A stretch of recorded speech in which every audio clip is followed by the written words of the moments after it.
اس کے ساتھ میں ایک بہترین عظیم الشان کتاب، ایک انسائکلوپیڈیا تیار کر کے، جسے صوبائی جمعیت اہل حدیث ممبئی نے اللہ کے فضل و کرم سے امیر محترم نے اسے شائع کیا، اور شائع کر کے اسے بڑی بڑی لائبریریوں میں، اداروں میں، مساجد میں الحمدللہ پہنچایا، تاکہ یہ فتنہ کم ہو، ورنہ ایک کاروبار کی شکل بنتا چلا گیا، اور جس کو دیکھو سارا کام دھام بند کر کے اب رقیے کا سسٹم شروع کر رکھا ہے، کوئی فل ٹائم کام کر رہا ہے، کوئی شارٹ ٹائم کام کر رہا ہے، اس طرح سے ایسا لگ رہا تھا کہ یہ بھی کوئی ایک مستقل کام ہے۔ میرے بھائیوں، کیا بھوت پریت شیطان جن جادو کا معاملہ اللہ کے نبی کے زمانے میں نہیں تھا؟ کیا صحابہ کرام کے زمانے میں نہیں تھا؟ لیکن کیا آج تک کوئی بتا سکتا ہے کہ سلف صالحین کے دور میں کوئی کسی کا نام ہو اور اس کے نام کے ساتھ میں راقی لگا ہوا ہو کہ فلاں رقیہ کرنے والا تھا؟ آپ کو محدث ملیں گے، مفسر ملیں گے، آپ کو مورخ ملیں گے، آپ کو اصولی ملیں گے، آپ کو ادیب ملیں گے، آپ کو ساری تخصصات کے لوگ ملیں گے، لیکن آپ کو یہ نہیں ملے گا کہ اسی نام کے ساتھ راقی بھی لگا ہوا ہے کہ فلاں صاحب بڑے رقیہ کرنے والے اور دم جھاڑ پھونک کرنے والے مشہور تھے۔ میرے بھائیوں، تو یہ جو صورتحال ہے، اور بعد میں معاملہ تو اختیار کر گیا کہ لوگوں نے باقاعدہ عیادات کھول کر کے، یعنی کیا مطلب، کوئی دکان لے کر کے، کوئی آفس لے کر کے، کوئی گھر میں مثال کے طور پر باقاعدہ ایک جگہ بیٹھ گیا، اور اس کے بعد لوگوں میں چرچا ہے، تشہیر ہے، اور اس کے بعد جیسے ڈاکٹروں کے پاس مریضوں کی لائن لگتی ہے، ایسے ہی ان لوگوں کے پاس بھی مریضوں کی لائن لگتی ہے، اور اس میں 2-4 مریض ہوتے ہیں، بقیہ وہم کے خطرے سے، وہم کی بنیاد پر، شیطانی وسوسوں کی بنیاد پر پہنچ گئے ہیں۔ علاج کرایا 2 بار 3 بار نہیں آرام ہوا، ہمیں لگتا ہے کہ کچھ جن شیطان کا مسئلہ ہے، جادو کا اثر ہے، اس لیے آپ ذرا علاج کر دیجئے۔ تو یہ مسئلے بڑے پیچیدہ ہیں، اس موضوع پر کبھی بات ہوگی تفصیل سے تو اس وقت بات کی جائے گی، اور سارے پہلوؤں کو۔ خاص بات کیا ہے، میں یہ کہہ رہا تھا کہ حضرت بریدہ ابن حسیب کی روایت آ گئی۔ اس روایت سے کیا ثابت ہوا؟ یہ ثابت ہوا کہ زہر کے اثر اور نظر بد کی بنیاد پر دم جھاڑ پھونک کرنا جائز ہے۔ اسی لیے حسین بن عبد الرحمن نے کہا کہ مجھے جب ہے نا زہریلا جانور بچھو نے ڈنک مارا تو میں نے رقیہ کرا لیا۔ اب ایک بات تو آگے رقیہ کرایا، لیکن آگے پڑھتے ہیں، اب آگے پڑھتے ہیں، اس میں کیا ہے؟ اس میں یہ ہے، کہتے ہیں ٹھیک ہے، جس بات کا تمہیں علم ہوا اور تم وہاں تک پہنچے اور جو کچھ سنا تھا اس کے مطابق عمل کر لیا، یہ تو بہتر ہے، کوئی بات نہیں۔ لیکن ہمارے پاس بھی ایک حدیث ہے، ہمیں حضرت عبداللہ ابن عباس رضی اللہ تعالیٰ عنہ نے ایک حدیث بیان کی ہے نبی کریم صلی اللہ علیہ وسلم سے، نبی کریم صلی اللہ علیہ وسلم سے روایت کرتے ہوئے فرماتے ہیں عبداللہ ابن عباس رضی اللہ تعالیٰ عنہ کہ اللہ کے نبی نے فرمایا اوریزت علی الامم، اللہ کے نبی نے فرمایا کہ میرے اوپر امتوں کو پیش کیا گیا۔ مجھ پر کس کو پیش کیا گیا؟ امتوں کو پیش کیا گیا۔ امتیں، دنیا میں بہت ساری امتیں آئیں، ان امتوں کے نبی تھے، رسول تھے، اور ان امتوں میں، قوموں میں اللہ کے رسولوں نے دعوت کا، تبلیغ کا کام کیا، توحید سکھایا، شریعت سکھائی، حلال و حرام بتلایا۔ کہتے ہیں بہت ساری امتیں ہیں، یہ امتیں مجھ پر پیش کی گئیں، مجھے دکھایا گیا امت کو، بہت ساری امتوں کو۔ کہتے ہیں فرأیت النبی وماہ الرہط، جب امتیں اور نبی پیش کیے گئے تو میں نے کسی امت کو دیکھا اور اس کے نبی کو دیکھا۔ کہتے ہیں میں نے نبی کو دیکھا اور اس کی امت کو دیکھا تو امت اتنی چھوٹی تھی کہ وہ 10 لوگ بھی نہیں تھے۔ کتنے لوگ تھے؟ الرہط، رہط ایک لفظ ہے جو 10 سے کم لوگوں کی گنتی پر بولا جاتا ہے، 10 سے کم کی گنتی کے لیے کیا بولا جاتا ہے؟ رہط۔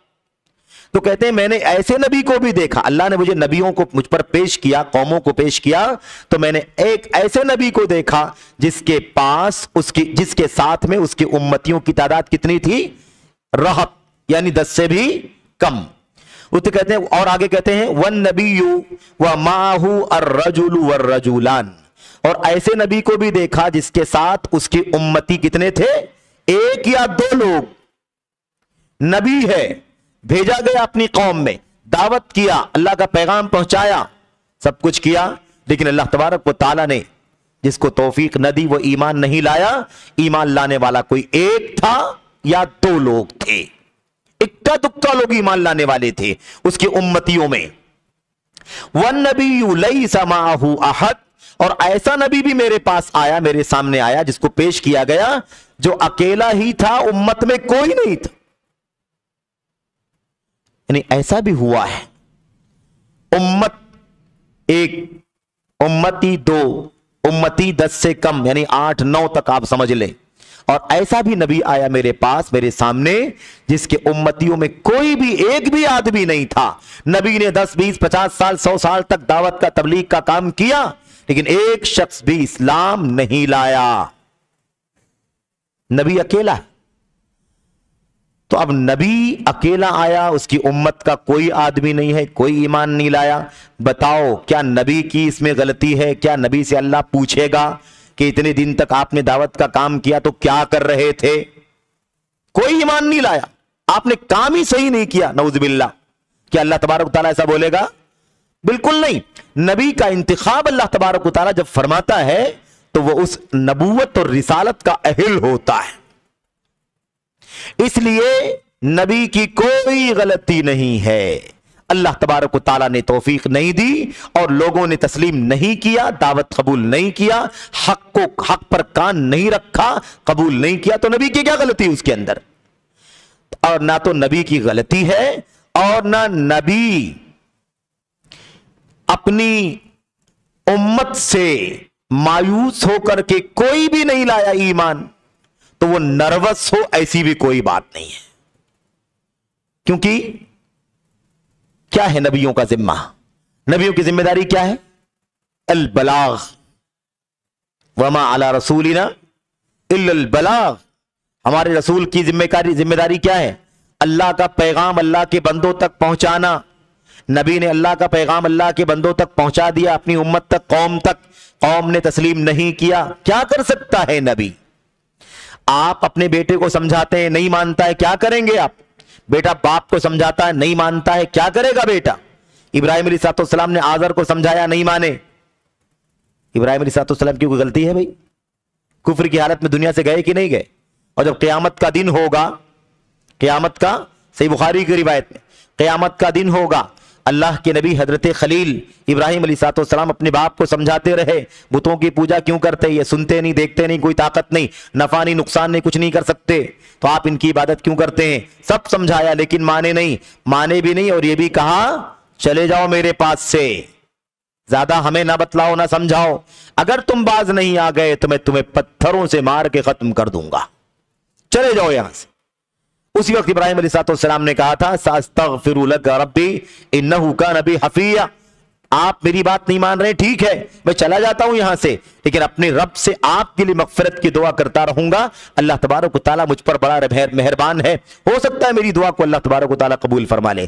لیکن اللہ تبارک و تعالیٰ نے بعد میں ابراہیم علیہ السلام کو اس بارے میں تنبیہ فرمائی کہ نہیں, آپ مشرک کے لیے مغفرت کی دعا نہیں کر سکتے, مشرک کے لیے مغفرت کی دعا کرنا جائز نہیں ہے. اچھا, اب میں آپ سے عرض کروں, قیامت کا دن ہوگا, حضرت ابراہیم علیہ السلام حاضر ہوں گے, ان کے باپ آزر بھی ہوں گے, ان کے باپ آزر.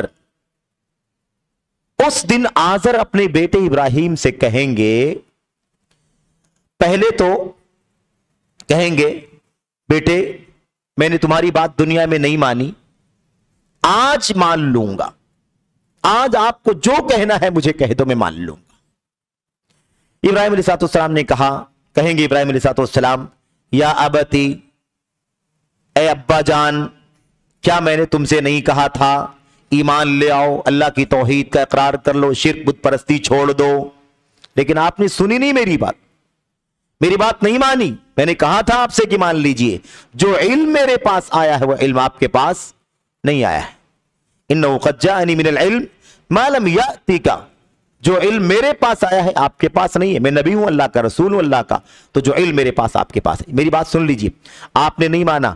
باپ کہیں گے آزر, ٹھیک ہے ابراہیم, آج آپ جو کہہ لے میں ماننے کے لیے تیار ہوں. اب ابراہیم علیہ السلام کو لالچ آئے گی کہ میرے باپ جہنم میں نہ جاتے, جنت کے مستحق بن جاتے, اللہ معاف کر دیتا تو کتنا اچھا ہوتا. ابراہیم علیہ السلام, آپ سوچئے نبی اور باپ جہنم میں کتنا فیل ہوگا, کتنا احساس ہوگا.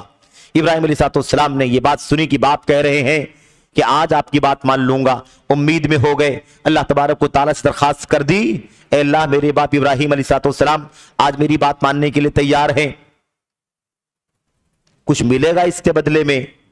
جنت مل سکتی ہے، جہنم سے آزادی مل سکتی ہے؟ اللہ تبارک و تعالیٰ فرمائے گا ابراہیم انی قد حرمت الجنت علی الکافرین، ابراہیم میں نے جنت کو کافروں پر حرام کر دیا ہے۔ یہ مسئلہ آج ڈسکس کرنے کا، امید لگانے کا ہے ہی نہیں۔ جنت کافروں کے لیے حرام ہے، جنت مل ہی نہیں سکتی کبھی کافر کو۔ اور تمہارے باپ کی موت کفر پر ہوئی ہے، آج عمل کا کلمہ پڑھنے کا، توحید کا اقرار کرنے کا ٹائم نہیں ہے، یہ یوم الجزا ہے، یوم الفصل ہے، یوم الحساب ہے۔ آج تو ریزلٹ کا دن ہے، آج ایمان لانے عمل کرنے کا دن۔ علی بن ابی طالب رضی اللہ عنہ نے کہا تھا الیوم عمل ولا حساب وغدا حساب ولا عمل، آج عمل کا دن ہے، حساب نہیں لیا جائے گا تم سے۔ بتاؤ کوئی حساب کتاب ہو رہا ہے اللہ تبارک و تعالیٰ کی طرف سے؟ کچھ نہیں۔ عمل کا ٹائم ہے، عمل کرو، اور قیامت کے دن حساب کا دن ہوگا، اس دن عمل کرنے کا موقع نہیں دیا جائے گا، عمل کرنے کا موقع نہیں ہوگا۔ لیکن تمنا لوگ کریں گے جب سامنے عذاب ہے، سامنے جہنم ہے، سامنے اللہ کی ناراضگی ہے، سامنے اللہ کا غضب ہے، تو لوگ کہیں گے اللہ رب ارجعونی، اے اللہ لوٹا دے دنیا میں، لعلی اعمل صالحا، اب کی جا کر کے نیک کام کر کے آؤں گا، جو پہلے والی زندگی میں نہیں کیا تھا، چھوڑ دیا تھا، اب کی جا کر کے آؤں گا۔ تو اللہ تبارک و تعالیٰ کیا فرمائے گا؟ کلا انہا کلمۃ ہوا قائلھا، ہرگز نہیں، یہ تو ایک بات ہے جو بولنے والا بول رہا ہے۔ تمہاری عمر 60 سال 70 سال دنیا میں تھی، اگر تمہیں نصیحت حاصل کرنا ہوتا تو حاصل کر چکے ہوتے۔ اب اگر بالفرض تمہیں دنیا میں دوبارہ بھی میں بھیج دوں تو تم وہی کر کے آؤ گے جو کر کے آئے ہو، جبکہ یہ اب راستہ ہی ممکن، یہ راستہ ہی ممکن، دنیا میں واپس نہیں جانا ہے، اب تو حساب کا دن۔ خلاصہ کلام کیا ہے؟ خلاصہ کلام یہ ہے، ابراہیم علیہ السلام کی اس بات کو اللہ تبارک و تعالیٰ رد کر دے گا، اور تھوڑی دیر میں ابراہیم علیہ السلام کے باپ کو اللہ تبارک و تعالیٰ لکڑ بگھے کی شکل میں ایک دم گندگی میں لت پت ان کے پیروں کے پاس ڈال دے گا، قدم کے پاس ڈال دے گا، اور ابراہیم علیہ السلام سے اللہ تبارک و تعالیٰ فرمائے گا ابراہیم اپنے پیر کی طرف دیکھو، انظر الی رجلیک، اپنے پیروں کی طرف دیکھو۔ نظر نیچے ڈالیں گے تو ان کے باپ لکڑ ببھے کی شکل میں اور نہایت ہی بھوڑی شکل میں، نہایت ہی کریہ ناپسندیدہ شکل میں، لپٹے ہوئے کیا نام ہے لت پت اور بڑے بڑے بال والا لکڑ بگھا جو ہوتا ہے نا، اس شکل میں، نہایت گندی شکل و صورت میں ان کے پیروں کے پاس پڑے ہوں گے، اور اتنے میں اللہ تبارک و تعالیٰ کا حکم ہوگا اسے اٹھاؤ اور اٹھا کر کے جہنم میں پھینک دو۔ اللہ تبارک و تعالیٰ کے فرشتے ان کے پیروں کو اٹھا کر کے، ہاتھوں کو پیروں کو اٹھا کر کے جہنم کی کھائی میں پھینک دیں گے۔ تو ابراہیم علیہ السلام کی بات چل رہی ہے یہاں۔ کیا مسئلہ کیا چل رہا تھا؟ ابراہیم انبیاء علیہ السلام کا اگر کوئی بھی امتی تیار نہیں ہوا تو نہ تو نبی کی غلطی ہے، نہ تو نبی کے بارے میں، نبی سے اس بارے میں پوچھ تاچھ ہوگی، نہ نبی اس معاملے میں نروس ہوگا کہ میرا کوئی امتی نہیں ہے۔ ٹھیک ہے، آج کل کی طرح سے نہیں کہ آج سب سے بڑا کامیابی کا معیار کیا ہے؟ فالوورز کی بڑی تعداد۔ جتنی بڑی تعداد فالوورز کی ہے، علماء، دعات اور کیا نام ہے بہت سارے دین اور دعوت اور تبلیغ کا کام کرنے والوں کا مزاج کیا بنتا جا رہا ہے؟ مزاج بنتا جا رہا ہے کہ جتنا زیادہ فالوور جس کے ہیں وہ اتنا کامیاب ہے۔ یہ معیار بن گیا ہے۔ اگر یہ معیار ہوتا تو ان انبیاء علیہ السلام کے بارے میں کیا کہیں گے؟ نبی اللہ تبارک و تعالیٰ کی طرف سے بھیجے ہوئے، کسی کی امتیوں میں 7-8 لوگ ہیں، کسی کی امتیوں میں 2 آدمی ہیں، کسی کی امتی میں صرف 1 آدمی ہے، کسی کا امتی کوئی نہیں ہے۔ اگر تعداد اور فالوور کی بڑی تعداد اگر یہ کامیابی کا معیار ہے تو کیا نعوذ باللہ یہ انبیاء علیہ السلام ناکام تھے؟ اصل یہ مسئلہ نہیں ہے بھیڑ بھاڑ، تعداد اور بڑی گیدرنگ، سادہ فالوورز، یہ کوئی معنی نہیں رکھتا۔